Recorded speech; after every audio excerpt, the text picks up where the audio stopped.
Good morning, and thanks for tuning in to this edition of Morning Check, brought to you by Bathfitter here on Vancouver Island. I'm Graham Cox, and here's what's making headlines to start this Thursday, October 24th.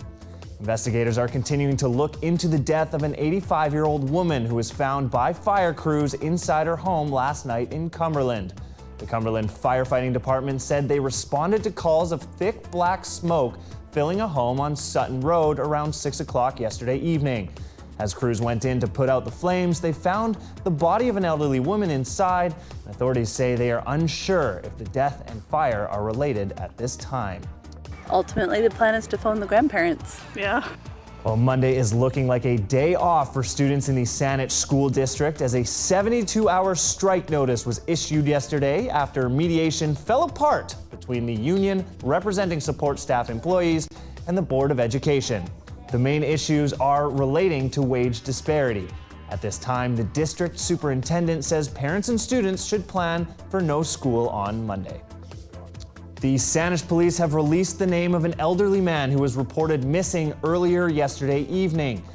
Giles Bixler, who suffers from Alzheimer's, appeared confused when he was reportedly last seen.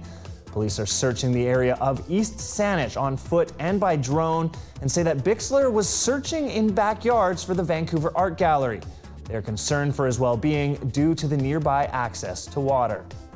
Well, if you are taking the BC ferries today, you can officially raise a glass. The company is now serving alcohol on 3 vessels on the Tsawwassen to Swartz Bay route as part of a pilot project that will last 1 year. Beer and wine will only be available on ships that have a buffet. And in sports, it was U.S. gymnast Simone Biles who threw out the first pitch at last night's World Series game in Houston, adding a little flair for the home crowd. But that would be the only thing Astro fans could cheer about. Into the 7th we go, and Washington's Kurt Suzuki takes Justin Verlander deep to left center field. And that started a landslide of an inning. Washington gets 6 in the 7th inning and go on to win 12-3 to grab a 2-0 series lead.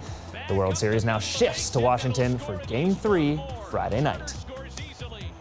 Well, we have heard of scientists putting rats into a maze, but how about teaching rats how to drive cars? You are looking right now at what is being called an ROV, or a rat-operated vehicle. That's right. Scientists are training rats to operate these tiny cars as part of a study in the treatment of depression, and have found that rats who learn to drive produce hormones that control stress.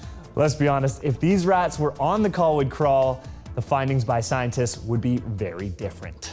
And today's weather is looking a little gloomy throughout the island.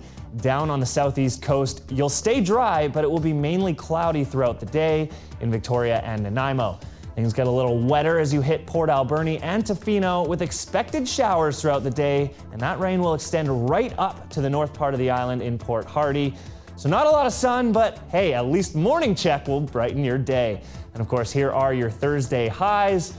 And we always love to know where you're watching from, so don't forget to like and share the Check Facebook page, and come back tomorrow. We do this all week. Why would you want to miss it? I'm Graham Cox. Thanks for watching this edition of Morning Check, brought to you by Bathfitter.